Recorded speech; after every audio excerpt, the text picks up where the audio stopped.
মুর্শিদাবাদ জেলা প্রায় 59 লক্ষ ভোটার। সেই 59 লক্ষ ভোটারের মধ্যে প্রায় আপনার 45 লক্ষ ভোটার মুসলিম। কারণ তোহা সিদ্দিকী হুজুরের জায়গায় আছেন, তিনি ফুরফুরা শরীফের পীরজাদা আছেন, সেটাই ওনার পক্ষে আসল জায়গা। ওনার পক্ষে এই বয়সে এসে কোনো জায়গায় নির্বাচনে কন্টেস্ট করে কারো হয়ে কোনো নির্বাচনে ফেস করা ওনার পক্ষে সম্ভব না। সামনেই 26-এর নির্বাচন এবং নির্বাচনে যেন একেবারে নজর রয়েছে বাংলার সংখ্যালঘু সম্প্রদায়ের পক্ষে। কিছুদিন আগে পীরজাদা কাশেম সিদ্দিকী যোগদান করেছেন তৃণমূল কংগ্রেসে এবং তাকে একটি পদও দেওয়া হয়েছিল। সেই পদ দেওয়ার পর থেকে বিভিন্ন রকম বিতর্ক তৈরি হয়েছিল, যেখানে একেবারে সরাসরি হুমায়ুন কবিরকে বলতে শোনা গেছিল রাজনীতির ক জানেন না, তিনি রাজনীতিতে এসেছেন এবং দলের একটা লাইন যে রয়েছে তার প্রতি মন্তব্য উঠেছে। পরবর্তীতে দেখা গেল একই রকম তোহা সিদ্দিকীকেও একই রকম মন্তব্য করতে তিনি দাবি করছেন একেবারে সরাসরি যে বাংলার মুসলিম ভোটারদের এই যে 26 নির্বাচনে প্রভাব করবে, ভয়ঙ্কর ছাড়া পাবে, তিনি কিন্তু দাবি করছে। এবং এই যে মন্তব্য, সেখানে বোঝা যাচ্ছে যে মুসলিম সম্প্রদায়ের ভোট 26 নির্বাচনে একটা বড় প্রভাব ফেলে চলেছে। আমাদের সঙ্গে এই মুহূর্তে রয়েছেন ভরতপুরের বিধায়ক হুমায়ুন কবির। দাদা, প্রথমেই যে মন্তব্য শুরু করে যাবে যে কাসেম সিদ্দিকের যোগদান এবং আপনি বারে বারে বাংলার মুসলিম সম্প্রদায় অত সংখ্যালঘু সম্প্রদায়ের যে বঞ্চিত বাংলা মানুষদের রয়েছে বাংলায়, তা নিয়ে বারে বারে সরব হয়েছে। ঠিক সে একই রকম ভাবে তোহা সিদ্দিকী আজকে দাবি করছেন সামনে নির্বাচনে মুসলিম ভোটারদের প্রভাব সিদ্দিকী হুজুর যে কথাটা দিয়েছেন আমি আসলে একমত। কারণ তোহা সিদ্দিকী কোনো রাজনৈতিক করল, তোহা সিদ্দিকী একটা কর্মগুরু কাকবীয় নেতা, ফুরফুরা শরীফের চুচু। উনি রাজনীতি অতটা বুঝেন বা রাজনীতি মুক্তির বাইরে বা পুরা শরীরটা বাইরে নার রাজনৈতিক অবস্থা আছে, এটা আমি মনে করি। কারণ তোহা সিদ্দিকী একজন ধর্মগুরু বা পুরা শরীফের, এটাই আমি তোনাকে সকল তিনি কি বললেন সেনা দিয়ে মেলকা আলোচনা করার আমার কাছে নেই। পারবো এই লোকটা কোয়াশ তৈরি করে পাকা দিয়ে কোনো বক্তব্য আমি করতে চান। তিনি কোনো রাজনৈতিক নেতা নয়, তিনি ফুরফুরা শরীফের হিজুর। আর তিনি ভগবান কাকে নিয়ে কি বলছেন, কি মিন করছেন খেলা হওয়াটাকে নিয়ে, আমার মনে হয় আমরা যে জেলায় বসবাস করি মুর্শিদাবাদ জেলা, সেই জেলায় আমরা দীর্ঘদিন ধরে আমার রাজনৈতিক ক্যারিয়ার 43 বছর চলছে। কারণ আমি সেই 1982 সাল থেকে পলিটিক্সে আছি। আজকে 2025 সাল, আপনি হিসেব করে দেখুন যে আমরা 43 বছর, তার মধ্যে 30 বছর একটানা জাতীয় কংগ্রেস করেছিল। 2012 সালে কংগ্রেসের বিধায়ক পদ রিজাইন দিয়ে বিধানসভা স্পিকারের আছে, রিজাইন দিয়ে মমতা বন্দ্যোপাধ্যায়ের হাত ধরে পলিটিক্সে করছে। মধ্যখানে অনেক কিছু ঘটেছে। পলিটিক্সে থাকতে গেলে অনেক সময় অনেক সমস্যার সম্মুখীন হতে হয়, অনেক সমস্যার ফলিত কারণে কখনো ফলের রসায়নে ধরে বা নেতৃত্বের রসায়নে পড়ে আমাদের অন্য কিছুর জায়গায় যেতে হয়েছে, করতে হয়েছে, তাদের আবার তো অনেক কথা শুনতে হয়। বাংলার মুসলিমদের কথা, উন্নয়নের কথা আপনি বারবার বলেছেন। আপনার জেলার মুসলিম যারা সম্প্রদায়ের মানুষ যে তাদের উন্নয়নের কথা আপনি আদৌ বারবার কিন্তু প্রতিবাদ করতে দিয়েছে যদি অন্যায় হয়। আপনাকে আমরা দেখেছি যে সেখানে চৌগজ করার কথা বা আপনার বিরুদ্ধে বিভিন্ন দলের সিদ্ধান্ত দেখা গেছে নিতে। এই যে আজকে বক্তব্যটা করলেন, সত্যি কি বাংলার মুসলিমরা দেখুন, ক্লাব মুসলিমদের এই মুহূর্তে তাদের শপথটা নিয়ে আমি ইতিমধ্যে দিনে সব কথা বলেছি। আমি আজকে থেকে আপনাকে সেই বাংলার সার্বিক কি পরিস্থিতি আছে কি না আছে, তা আগামী দিনে কি হতে যাচ্ছে তা নিয়ে আমি করবো না। কারণ দলের সর্বোচ্চ নেতৃত্ব বা ডিসিপ্লিনারি কমিটি আমাকে একটা কড়া চিঠি দিয়েছে, যে চিকিৎসার মর্ম আমাকে কোনো মিডিয়ায় বা কোনো ওপেন ফোরামে দলের এইসব অভ্যন্তরে বিষয় নিয়ে মুখ খুলতে নিষেধ করা আছে। তাহলে আমি তাদের মান্যতা দিতে দিয়ে আমি এটা বলতে পারছি না। কিন্তু মুর্শিদাবাদ জেলা প্রায় 59 লক্ষ ভোটার, সেই 59 লক্ষ ভোটারের মধ্যে প্রায় আপনার 45 লক্ষ ভোটার মুসলিম। একটা সেই 45 লক্ষ মুর্শিদাবাদ জেলার ভোটাররা যাতে আগামী দিনে তাদের ন্যায্য অধিকার ফেরত পায় বা উন্নয়নের নিরিখে তাদের যাতে গুরুত্ব পারে, সেই ব্যাপারে আমার যে শাসক দলের নেত্রী বা তৃণমূল কংগ্রেসের মুখ্যমন্ত্রীর কাছে মুর্শিদাবাদের আম জনতা, বিশেষ করে মুসলিম জনতা, মুসলিম ভোটার, মুসলিমরা যে কি সমস্যায় আছে সে ব্যাপারে আমার সরাসরি নেতৃত্বকে গোচরে আনবো বা নেতৃত্বকে বলবো। আগে যেমন আপনি প্রতিবাদ করেছেন আপনার জেলা নিয়ে, ঠিক সেরকম ভাবে আপনি দলকে জানাবেন। নিশ্চয়ই আমি দলের বিষয়টা হচ্ছে, আপনি যে পীরজাদাদের রাজনীতির আশা নিয়ে যেটা করছেন, আমি একটা কথাই বলবো আপনার প্রশ্নের উত্তরে, যে বৃক্ষ তোমার নাম কি ফলে পরিচয়। তো আমাদের নেত্রী যখন একজন পীরজাদাকে রাজ্য স্তরের নেতৃত্ব স্থানের জায়গায় এনেছে, ও সেটার জন্য আমাদেরকে এই কথাটাই বাংলার প্রবাস পাঠিকতা দিচ্ছু তোমার নাম কি ফলে পরিচয়, এটার জন্যই অপেক্ষা করতে হবে 2026 নির্বাচন। আচ্ছা দাদা, এই যে বাংলার মুসলিম অত সংখ্যালঘু সম্প্রদায়কে নিয়ে শুরু হয়েছে রাজনীতি বারবার, এই বিষয়টা উঠে আসছে বারবার, বারে বারে দেখতে পাচ্ছি। তো এখানে দাঁড়িয়ে আমরা দেখতে পাচ্ছি কাসেম সিদ্দিকী এলেন রাজনীতিতে, অপরত্ব আমরা দেখতে পাচ্ছি শওকত মোল্লা, তিনিও কিছু মন্তব্য করছেন।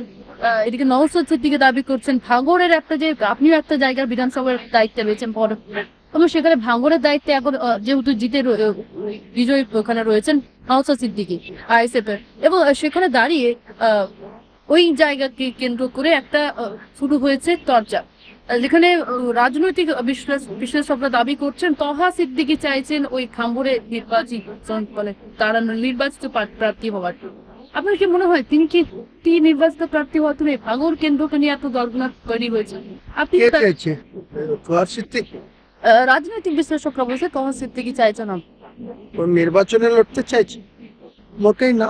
উনি রাজনীতিতে কন্টেস্ট করবেন বলে আমি মনে করি না, কারণ তোহা সিদ্দিকী হুজুরের জায়গায় আছেন, তিনি ফুরফুরা শরীফের পীরজাদা আছেন, সেটাই ওনার পক্ষে আসল জায়গা। ওনার পক্ষে এই বয়সে সে কোনো জায়গায় নির্বাচনে কন্টেস্ট করে কারো হয়ে কোনো নির্বাচনে ফেস করা ওনার পক্ষে সম্ভব না। আমি যথেষ্ট সন্দেহ আছি। আচ্ছা দাদা, আপনি যে জোরো ব্যাটিং করেন আপনার জেলার বিভিন্ন ইস্যু নিয়ে, সংখ্যালঘু সম্প্রদায় ইস্যু নিয়ে, আপনি বলেনও যে বাংলার মুসলিমরা বঞ্চিত রয়েছে, এতজন বিধায়ক হয়েছেন, কিন্তু সেভাবে আপনার মতন করে আওয়াজ অনেকে তোলেন না। তো সেখানে দাঁড়িয়ে আপনি এখন একেবারে চুপচাপ রয়েছেন, কারণ দলের কিছু নির্দিষ্ট নির্দেশ রয়েছেন 21শে জুলাইয়ের সামনে, কিছু কি তার জন্যই ইঙ্গিত রয়েছে? দেখুন, 21শে জুলাই আমাদের নেত্রীর এটা একটা রাজনৈতিক একটা গুরুত্বপূর্ণ পটভূমি জায়গায় আছে, কারণ 1993 সালে 21শে জুলাই যেদিন মেট্রো সিনেমার সামনে তৎকালীন বাপ্পান সরকারের জ্যোতিবাবু তখন স্বরাষ্ট্রমন্ত্রী এবং রাজ্যের মুখ্যমন্ত্রী, সেই সময় যখন তৃণমূল নেত্রী যুব কংগ্রেসের রাজ্য সভাপতি ছিলেন, তিনি ভোটার আইডেন্টি কার্ডের দাবি নিয়ে মহাকরণ ঘেরাও ডাক দিয়েছিলেন। সেই সময় যেভাবে বিনা প্ররোচনায় সেই সমস্ত কংগ্রেসের যারা কর্মী মমতা বন্দ্যোপাধ্যায়ের নেতৃত্বে লাখো লাখো লোক সেদিন কলকাতার রাজপথে উপস্থিত রয়েছিল, আমিও সেদিন যুব কংগ্রেস করতাম, ব্লকের যুব সভাপতি হিসাবে ওই 1993 সালে ওই প্রোগ্রামে প্রেজেন্ট ছিলাম। তো সেই 21শে জুলাই সম্বন্ধে আমাদেরও অনেক আবেগ আছে। আমাদের যারা শহীদ হয়েছেন সেই সময় 13 জন, তাদের প্রতি আমরা শ্রদ্ধাশীল। কাজেই 21শে জুলাইটা মমতা বন্দ্যোপাধ্যায়ের রাজনৈতিক কেরিয়ারে একটা উদাহরণ বলতে পারেন, যে দৃষ্টান্তমূলক একটা উদাহরণের দিন হচ্ছে 21শে জুলাই। রাজনৈতিকভাবে তার যে ক্যাপাবিলিটি বা যে জায়গায় মমতা বন্দ্যোপাধ্যায় পৌঁছেছে, ওই 21শে জুলাই 1993 তার আগে তিনি এমপি হয়ে থেকেছেন ঠিকই, কিন্তু সেই দিন থেকেই মমতা বন্দ্যোপাধ্যায় বাংলার জননেত্রী হিসাবে প্রতিষ্ঠিত হয়েছে। কাজেই সেই 21শে জুলাইটা আমাদের কাছে আবেগ বা আমাদের কাছে অত্যন্ত গুরুত্বপূর্ণ একটা দিন, এবং সেই দিনে নিশ্চয়ই আমরা লক্ষ লক্ষ লোক কলকাতার রাজপথে আসবে, যেহেতু তারপরেই সামনে 6-7 মাসের মধ্যে ভোট।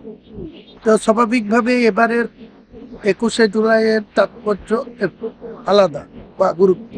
মমতা বন্দ্যোপাধ্যায়ের সেই 21শে জুলাইয়ের শহীদ স্মরণে মঞ্চে আমরা নিশ্চয়ই মানে 21শে জুলাইয়ের জন্য কি সাময়িক মুখে কুলু পেটেছেন হুমায়ুন কবির বলা যেতে পারে? আমি ওপেন আপনাদের বলবো না, বলছি তো, কিন্তু আমি মুর্শিদাবাদ জেলার সংখ্যাগরিষ্ঠ মুসলিম জনতার জন্য আমি নেত্রীর কাছে যতটুকু বলার, দলের শৃঙ্খলাকে সম্মান জানিয়ে যে সমস্ত বঞ্চিত অবহেলিত মুসলিম জনতা আছে তাদের পক্ষে কথা বলার জন্য আমি আছি, বলবো। কারণ এই মুসলিম সমাজকে ইউজ অ্যান্ড থ্রো 34 বছরের বাম জামানাতেও মুসলিমকে ভোট ব্যাংক হিসাবে সিপিএম এর নেতৃত্বরা ব্যবহার করেছে। সে অনিল বিশ্বাস থেকে জ্যোতিবাবু থেকে শুরু করে আপনার যুক্তবাবুরা, বিমান বাবুরা মুসলিমদের শুধু ইউজ অ্যান্ড থ্রো। দিশলাইয়ের একটা প্যাকেট, সেই প্যাকেটটা যতক্ষণ বারুদ থাকে ততক্ষণ লোকে পকেটে করে নিয়ে বেড়ায়, তারপরে যখন বারুদ শেষ হয়ে যায় তখন দিশলাইয়ের খালি প্যাকেটটার কেউ পকেটে নিয়ে বেড়ায়, ওটা ফেলে দেয় রাস্তাতে। তো 34 বছরের বাম জামানায় মুসলিমদেরকে ঠিক এইভাবেই ব্যবহার করা হয়েছে, ইউজ অ্যান্ড থ্রো। সেদিক দিয়ে ভোটের স্বার্থে, সেদিক দিয়ে মমতা বন্দ্যোপাধ্যায় মুসলিমদের জন্য অনেক করছেন। তার মধ্যেও যতটা পাওয়া উচিত, যতটা আমাদের জেলায় মুসলিমদের এই রাজ্যের মধ্যে সব থেকে বেশি হাই পপুলেশন বা জনভিত্তিক থেকে, জনসংখ্যার দিক থেকে মুসলিম অধিষ্ঠিত জেলা, যেখানে প্রায় 70-72% মুসলমানের পাস। আগেই বললাম 59 লক্ষ ভোটারের মধ্যে 45 লক্ষ ভোটারের মুসলিম ভোটার আছে মুর্শিদাবাদ জেলায়। আমি আপনাকে পুরো পরিসংখ্যান দিয়ে বলছি। তা সেই জেলার মানুষের যতটা খাওয়া উচিত বা তাদের যতটা কর্মসংস্থান উচিত, সেটা ক্ষেত্রে এখনো অনেক খামতি রয়েছে। সেই ব্যাপারে আমি ওপেন ফোরামে বলবো না, কিন্তু নেত্রীর কাছে মুর্শিদাবাদের মানুষের কি চাহিদা, মুর্শিদাবাদের মানুষ চায়, সেটা মুর্শিদাবাদের মানুষদের অধিকাংশ মানুষকে মহারাষ্ট্রে, গুজরাটে, কেরলে, বিভিন্ন জায়গায় কাজের তাগিদে, দুবাইয়ে, কাতারে, তারপরে বিভিন্ন জায়গায়, সৌদি আরবে, বিভিন্ন জায়গায় কর্মের জন্য ছুটে যেতে হয়। সেটা যাতে না যেতে হয়, আগামী দিনে মুসলিমরা যাতে নিজেদের এলাকাতেই আরো শিল্প কারখানা, রামনগর সুগার মিল থেকে শ্রমিকের যে পরিসংখ্যান বাড়ছে সেটাও আপনি মনে করছেন আপনার জেলা থেকে? হ্যাঁ, পরিযায়ী শ্রমিক প্রচুর আছে আমাদের জেলায়, যারা মহারাষ্ট্রে, কেরলে রাজমিস্ত্রির কাজ করতে যায়, রাজমিস্ত্রির জোগাল লেবারের কাজ করতে যায়, মহারাষ্ট্রে স্বর্ণকারদের কাজ করতে যায়, গুজরাটে স্বর্ণকার হিসাবে সেখানে কাজ করতে যায়, হুগলিতেও যায়, হাওড়া থেকেও যায়, কিন্তু মুর্শিদাবাদে বেশি পরিমাণ যায়। তারা যাতে নিজের জেলায় কর্মসংস্থান পায়, সেটা নিয়ে আগামী দিনে আমি জেলার মানুষের জন্য সেখানকার যাতে শিল্প কারখানা, ভাগীরথী মিল্ক রয়েছে, রামনগর কেএন সুগার কোম্পানি প্রায় বন্ধ হয়ে বসেছে, শিল্প তালুক রেজিনগর, সেখানেও কোনো কর্মসংস্থান এখনো অবধি হয়নি। সেসবগুলো নিয়ে আমি নিশ্চয়ই নেত্রীর কাছে তুলে। বাংলা হান্টের আরও খবর দেখতে নজর রাখুন। বাংলা খবর মানেই বাংলা হান্ট।